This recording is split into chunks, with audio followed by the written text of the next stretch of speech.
বিসমিল্লাহির রহমানির রহিম। পরম করুণাময় আল্লাহর নামে শুরু করছি, যে মহান সৃষ্টিকর্তা, সব কিছু সেই আমাদের মালিক। জীবন মৃত্যু হায়াত মওত সব কিছু তার হাতে। তো তার নামে শুরু করছি। আজকে একটা মেডিসিন নিয়ে কিছু আলাপ করবো, প্যারাসিটামল। এটা সবাই একেবারে সবাই চিনে, কিন্তু সবাই জানে, কিন্তু প্যারাসিটামল বা নাফা এক্সট্রা এগুলো নাম সবাই জানে, কিন্তু এদের কি কাজ কাজ সবাই জানে না। কাজ জানলেও ক্ষতির দিকটা কেউ জানে না। এ কতটুকু ক্ষতি খাইলে আপনার কী ধরনের ক্ষতি হতে পারে এগুলো সবাই জানে না। তো এই জন্য আজকে এই বিষয়ে আলাপ করব যে আমরা প্যারাসিটামল যেমন আমরা সবাই যে হসপিটাল থেকে কিনে খাই, সরি ফার্মেসি থেকে কিনে খাই। তো আমরা যখন ফার্মেসিতে যাই, কিন্তু ডক্টর তো দিয়ে দেয় যে আমার প্যারাসিটামল দেন, আমি নিয়ে এসে খাচ্ছি, কিন্তু ব্যথাটা আমার কী ধরনের কেন হয়েছে সেগুলো কিন্তু আমরা জানি না। তো এই জন্য এগুলো জানার জন্য তো আমাদের কি করতে হবে, আমরা ডাক্তারের কাছে যাব। কারণ হচ্ছে ডাক্তার ছাড়া ওষুধ খাওয়াটা আমাদের ঠিক না। তো শোনেন প্যারাসিটামলের কী কী কাজ করে, এবং তার আপনি আমার ভিডিওটা আবার প্রথম থেকে বলতেছি, আমার ভিডিওটা আপনি সাবস্ক্রাইব করবেন। কারণ হচ্ছে কি, আপনাদের উপর ডিপেন্ড করে।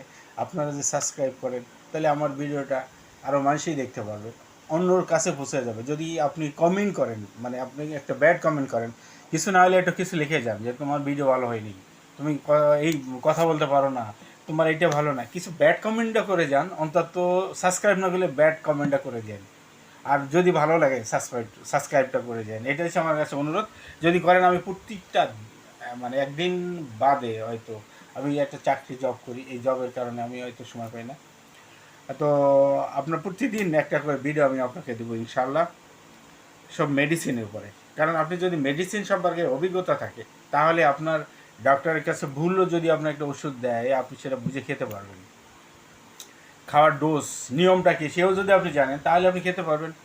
তাহলে আপনার কত সুন্দর হচ্ছে কিনা আপনি একটু ভালো করে চিন্তা ভাবনা করে থাকেন। আমার ভিডিওটা দেখবেন, পুরোটা দেখবেন, একবার না দুইবারও দেখবেন। দেখলে আপনি জানতে পারবেন। আমি বলতেছি কারণ ভিডিও একটু লম্বা হবে, আমার সাথে থাকবেন, পুরো ভিডিওটা দেখবেন। আপনার কাছে বিশেষ করে অনুরোধ থাকলো আপনার জন্য। তো প্যারাসিটামল আসলে একটা হচ্ছে অন্তর, যেটা ভিতরে অন্তরের পথে রক্ত প্রবেশ করে, এবং তা প্রয়োজনীয় কাজ সে, মানে যতটুকু আপনার প্রয়োজন, এটা হচ্ছে নর্মাল ওষুধ। কথা বলছেন, এর যতটুকু দরকার ততটুকু নেওয়ার পরে বাকিটুকু কি আপনার প্রস্রাব সাথে বেরিয়ে যাবে। তা মানে ক্ষতির পরিমাণ খুব কম। তা প্যারাসিটামল আসলে খুব নিরাপদ এবং কার্যকারী একটা বেদনানাশক ওষুধ, এবং জ্বরের উপকার করে। এটা অনেক অ্যাসপিরিনের মতো, যারা অ্যাসপিরিন খায় না, অনেকে অ্যাসপিরিন খায় ব্যথার জন্য। অ্যাসপিরিনের মতন অসহনীয় ব্যথা, এইগুলো থেকে ব্যথার জন্য প্যারাসিটামল উত্তম কাজ করে। প্যারাসিটামল সাধারণত প্রতিক্রিয়া সৃষ্টি করে না, বেদনা নিঃসরণ করে। মাথা ব্যথা, দাঁতে ব্যথা, যেমন মহিলাদের ঋতুস্রাবের ব্যথা হলেও আপনি প্যারাসিটামল খেতে পারেন। যে কোনো পেশির ব্যথা, সেনাতন্ত্র ব্যথা, এগুলোর জন্য প্যারাসিটামল খুব কাজ করে। এই কারণে কোনো প্রদা প্যারাসিটামল দিলে ভালো হওয়া যায়। প্যারাসিটামল জ্বরেরও ভালো কাজ করে।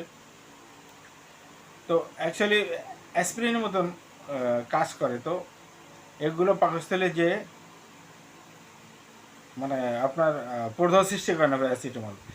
শিশুদের টনসিল পড়ার জন্য, ঠান্ডা শ্বাসনালীতে জীবাণু আক্রমণে, জ্বর ও ব্যথানাশক কমাতে প্যারাসিটামলে ভালোই কাজ করে। তা রোগ প্রতিরোধের টিকা টিকাও মানে প্যারাসিটামল টিকাও পাওয়া যায়।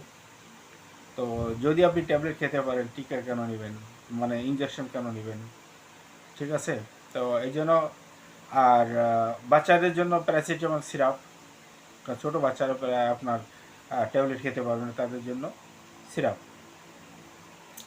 আর আমার ভিডিওটা সাথে দেখবেন, এবং এটা ক্ষতির দিকটা কি এটা আপনার লাস্টে বলবো যে কী কী ক্ষতি হয়, এবং কয়েকটা কোম্পানির নাম আমি বলে দিচ্ছি, যে কিছু কিছু ভালো ভালো কোম্পানি, যে ওষুধের নাম আমি বলতেছি, যে ওষুধগুলো বাজারে আপনি একটু মান ভালো আর কি। বাংলাদেশে তো অনেকগুলো কোম্পানি আছে, যে কোম্পানি আপনার ওষুধে মান নিম্নমানের ওষুধ। তো এই জন্য আমি বলতেছি এটা খাওয়ার নিয়ম হচ্ছে আপনার প্যারাসিটামল থেকে 500 mg, ঠিক আছে? তো একটা করে 3 বার।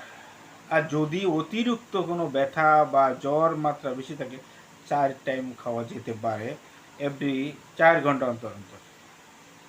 শিশুদের ক্ষেত্রে 1 বছর বয়সের জন্য 120 মিলিগ্রাম, 1 বছর থেকে 5 বছরের জন্য 200 মিলিগ্রাম, এবং 6 বছর থেকে 12 বছরের জন্য 500 মিলিগ্রাম, অথবা 3টা অথবা 4 ঘন্টা পর পরও দেওয়া যেতে পারে 12 বছরের, কিন্তু 12 বছর আগে কম দিতে হবে। আর তাহলে আপনার কিছু ঔষধি নাম আমি বলি। স্করের এইচ, ইনোপা, ইনোপা হচ্ছে ইনোভা, একজিমের হচ্ছে RC, Excel SI, general ATP, তারপরে কেমিকো আছে এটিপেন, অপসোনিনের আছে এপিএ, তারপরে অ্যারিস্টোফার্মার আছে, রেপকো আছে এরিস্টা, তারপরে বেক্সিমকোর, এটা সবাই চেনে, বেক্সিম হচ্ছে নাভানার আছে নাভামল, গ্যাকোর আছে টামেডল, অ্যারিস্টোফার্মার আছে টেমফল,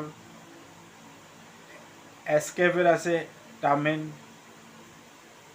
তারপরে আপনার স্বাস্থ্য যেটা তার আছে প্যারাসিটামল, গ্লোফার্মার আছে জিটল, এবং অনেক কোম্পানি আছে, একমির আছে ফার্স্ট, র্যানেটার আছে পাইরালজিন। তো এই যদি বলি অনেক কোম্পানি আছে, আমার সব বলে শেষ করা যাবে না, হয়তো 300-350 প্রোডাক্টের আমার নাম মুখস্থ আছে, কোম্পানির প্রোডাক্টের নাম আছে। যেহেতু আমি নিজের ফার্মেসি, আমি ফার্মেসিতে যখন বেচলে অনেকগুলো ওগুলো মুখস্থ থাকে, তো আমার এই জন্য অনেক প্রোডাক্টের নাম এবং কোম্পানির নাম মনে আছে, মুখস্থ আছে, তাহলে আমি সবগুলো নাম বলবো না। তো ইনসেপ্টার হচ্ছে রিসেট, সিনাপল, আরও অনেক কোম্পানি আছে, সবগুলো এই পর্যন্ত। তো কিছু কিছু ভালো কোম্পানি আপনার নিজের বিবেক দিয়ে বিবেচনা করে ওষুধ কিনে খাবেন, যেটা আপনার জন্য ভালো।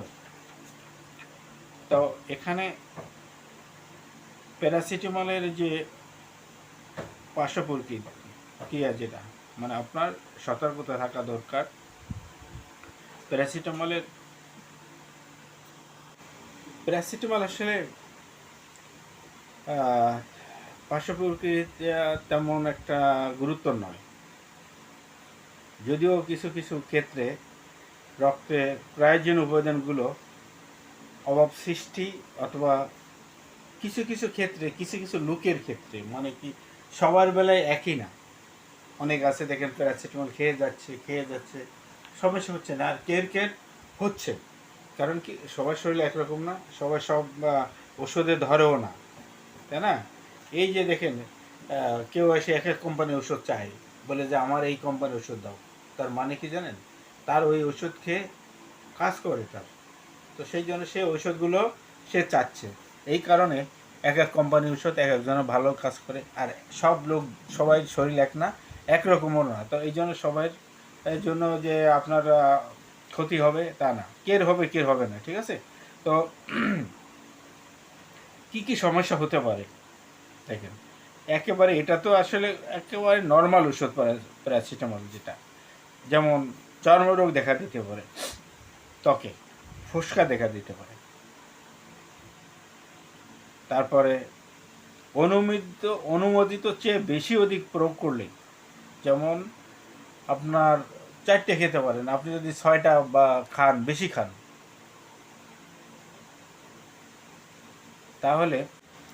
তাহলে আপনার কাছে বিশেষ করে আমার অনুরোধ থাকবে, এই যে আপনি ডাক্তারের অনুমোদন ছাড়া, মানে ডাক্তারে যেটা বলবে তার বেশি খাবেন না। বিশেষ করে আপনার কাছে বিশেষ অনুরোধ থাকবে,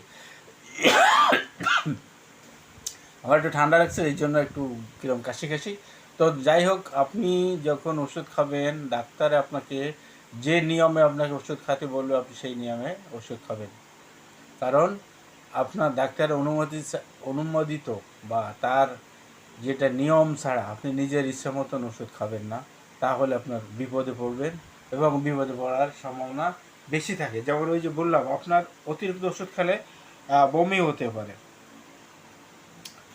পাকস্থলী বা অন্তনালীর রক্তপাত হতে পারে, তো যকৃতের ক্ষতি হতে পারে, মস্তিষ্ক মস্তিষ্ক শোধ মানে মস্তিষ্ক আপনার ঠিকমতো কাজ করবে না, কথা বুঝছেন, বৃক্ষের ক্ষতি মানে বুকের যকৃতের ক্ষতি হতে পারে, রক্তের গ্লুকোজের পরিমাণ অস্বাভাবিক চেয়ে বৃদ্ধি পেতে পারে অথবা কমে যেতে পারে, এবং আরও অন্য অন্য উপসর্গ আপনাকে দেখা দিতে পারে। আবারও ক্ষুধা দেখা দিতে পারে, অতিরিক্ত ঘাম, আপনি ঘাম দিতে পারে, অতিরিক্ত ঘাম আতে পারে। তারপরে আপনার যে কোনো চিকিৎসকের কাছ থেকে প্যারাসিটামল প্রেসক্রিপশন নিয়ে সাবধানতা অবলম্বন করবেন। আমার কাছে আমি সবসময় বলি, আপনি নিজে ইচ্ছা মতন ওষুধ খাবেন না, আর ফার্মেসি যে যত মানে যেখানে সেখান থেকে ওষুধ কিনবেন না। কারণ ওষুধ যারা বেচে তাদের তো বেচারই দরকার, আপনার সমস্যা হলে সে আর তো আপনার সে দেখবে না, এটা তো আপনার নিজের ব্যক্তিগত সমস্যা। তো তার জন্য প্যারাসিটামল এর কার্যক্ষমতা অ্যাকচুয়ালি খারাপ না, ভালোই, কিন্তু তারপরে আমাদের কিছু কিছু সমস্যা আছে। কী সমস্যাগুলো জানেন? আমরা মানে হাই পাওয়ারের ওষুধ খেয়ে খেয়ে অভ্যস্ত হওয়াতে আমাদের একেবারে নির্ভরশীল যে ওষুধগুলো, যেমন নর্মাল নাফা এক্সট্রা আপনার ক্যাফিন থাকে সাথে, কথা বলছেন। তো আমরা যদি নর্মাল নাফা খাই আগে, এরপর যদি আমরা এক্সট্রা ওই যে 50% উইথ ক্যাফিন দেওয়া থাকে, এটা যদি আমরা খাই, তাহলে নর্মাল নাফে আপনার কাজ করবে না। তো আমাদের এটাই মেইন সমস্যা হচ্ছে, আমরা একটু বেশি পাওয়ারের ওষুধ খাই। আর যেমন অ্যান্টিবায়োটিক্সগুলো আমরা নিলে আমরা মানে হাই পাওয়ারের যে অ্যান্টিবায়োটিক্সগুলো আছে সেইগুলো ব্যবহার করি। তো আমাদের শরীরে একসময় এগুলো রেজিস্ট্রেট হয়ে যায়, রেজিস্ট্রেট হয়ে গেলে পরবর্তী ওষুধ কাজ করতে চায় না। তো এই জন্য সবসময় চেষ্টা করবেন কম ওষুধ খাইয়ে এবং নর্মাল ওষুধ খেয়ে, যাতে করে আপনি ওষুধ না খেয়ে যদি আপনি সুস্থ থাকতে পারেন, তাহলে আপনি কেন ওষুধ খাবেন? প্যারাসিটামলের কথা হচ্ছে, আমাদের শরীরে যে অ্যান্টিবায়োটিক সেগুলো অনেক ক্ষেত্রে কমে যায়, যাদের কম তাদের রোগ জীবাণু অনেক বেশি, বিভিন্ন রোগে ধরে, আর ওষুধ না খেলে কমে না। তো তার জন্য আমি বলতেছি যে আপনি কম ওষুধ খাওয়ার চেষ্টা করবেন, কিন্তু ওষুধ যখন আপনার কিছু হয়ে যাবে, রোগ একটা হয়ে গেলে, তখন তো খেতেই হবে, তখন তার কোনো কিছু করার নেই। তো এই জন্য সাবধানতা অবলম্বন করা উচিত, শরীরের প্রতি যত্ন নেওয়া উচিত। আমাদের দেখেন, জীবনটা একটাই জীবন, তো এটা যদি আপনি অবহেলায় থাকেন, আপনার জীবনের ক্ষতি আপনি আপনার নিজের বইতে হবে। কারণ আপনার যে সমস্যা অন্য কেউ বলবে না, আপনার অসুস্থ হলে কেউ শেয়ার করবে না। মনে করেন আপনাকে কেউ বুদ্ধি দিতে পারে, যেমন আমি ভিডিওতে বলে যাচ্ছি, আপনি শুনতেছেন বা না শুনে এটা আপনার ব্যক্তিগত ব্যাপার, কিন্তু আপনার জীবনে কোনো একটা কিছু ঘটে গেলে এই জন্য কেউ দায়ী না, কোনো ডক্টরও দায়ী না, কোনো ফার্মেসিও দায়ী না, কোনো ওষুধ কোম্পানিও দায়ী না। কেন? এটা আপনি নিজে কন্ট্রোল করেন নাই। যেমন ওষুধের দেখেন নিয়ম আছে, আপনি নিয়ম ছাড়া খাইলেন, মনে করেন একসাথে দুটো করে খালেন, এখন একদিনে যদি 6টা খান, দুটো করে, আরে আমি দুটো করে খেয়ে আসছি, আমার খাওয়ার অভ্যাস আছে, তো 3বারে 6টা খেলে হবে না। আগে খেয়ে আসছেন, ঠিক আছে, আপনার শরীরে তখন শক্তি ছিল, অ্যান্টিবায়োটিক ভালো ছিল, এখন আপনার শরীরে হয়তো আগের মতো নাই, আপনি খালি আপনার ক্ষতি হতে পারে। তো এই জন্য সবসময় আমি বলবো যে ওষুধ খান, ডাক্তারের পরামর্শ নিয়ে খান, কারণ আপনার জীবন ওটা আপনি বহন করবেন, আপনি ভালো বুঝেন। তো যাতে করে আপনি সুস্থ থাকতে পারেন, তার জন্য আমার ভিডিওটা করা। আর ভিডিওটা একটু সাবস্ক্রাইব করবেন দয়া করে, বিশেষ করে অনুরোধ থাকলো আমার ভিডিওটা সাবস্ক্রাইব করবেন। আর যদি সাবস্ক্রাইব নাও করেন, আমার একটা ব্যাড কমেন্ট করলে একটু কমেন্ট করে দিন যে আরে বেটা তুই ভিডিও বানাতে পারিস না, তোর কথা বলতে পারিস না, কিছু একটা বলে যান আমার কমেন্টে, কিছু বলে যান যে হ্যাঁ হচ্ছে না, এটা না সেটা না, এটা বলে যান, খুশি হব। আপনি যদি এটা গালিও দেন তাও আমি খুশি হব। তো আপনার কাছে একটা অনুরোধ, আপনি একটা সাবস্ক্রাইব করেন আর কমেন্ট করেন, কারণ অ্যাকচুয়ালি আমি তো ইউটিউবার না, কথা বলছেন, আমি ভালো করে ইউটিউবের মতন করে বানাতে পারি না, বলতে পারি না, এটা আমার অভ্যস্ত না। তো এখন যাই হোক, করি কেন জানেন, যদি আমার দিয়ে একটু উপকার কেউ হয়, ন্যূনতম অনেকের উপকার হয় ভিডিওটা থেকে, তাই হয়তো কিছু কিছু তো পাবো, একটা সব হলেও হবে মনে হয়, আমার যেটা ধারণা, একটু হলেও কিছু পাবো। তো অনেকে আছে তো বুঝে না, না বুঝে ওষুধ খায়। আমার নিজের আমি নিজের কথা বলি, আমার এক মামা আমার ফার্মেসি থেকে আসে ওষুধ দিতে, তা আমি মামাকে আমি ওষুধ দিলাম ইটোরিক 60, আমার মনে আছে, ওই আঙ্গুলে হাতুড়ির আঘাত লাগছিল ইট ভাঙতে গিয়ে, মানে তার নিজের বিল্ডিং। তো আমি বলছিলাম মামা একদিনই একটা খাবেন আর পরের দিন একটা খাবেন। মামা বলে যে ব্যথা খুব অনেক, তো আমি একসাথে যদি দুটি খাই তাহলে আমার খুব জলদি কমে যাবে। তো রাত 12টার সময় আমার ছোট মামা কল দিচ্ছে, তোমার মামারে কি ওষুধ দিচ্ছ? তোমার মামা তো সেই অজ্ঞান হয়ে গেছে। তারপরে সেই অজ্ঞানের মতন তার দাঁত লেগে গেছিল মুখের, পরে স্যালাইন করার পরে সে সুস্থ হয়েছিল। তো এই জন্য সবার কাছে আমার অনুরোধ থাকবে, অনুমোদিত মানে যেটা নিয়মের বাইরে কোনো ওষুধ খাবে না, যে উদাহরণ ওষুধ। অধিকাংশ ক্ষেত্রে চিকিৎসকের পরামর্শ ছাড়া প্যারাসিটামল ব্যবহার করে থাকে। এই জন্য চিকিৎসকের পরামর্শ ছাড়া 3 বছরের নিচে শিশু ক্রমাগত 10 দিনের বেশি ওষুধ ব্যবহার করা যাবে না।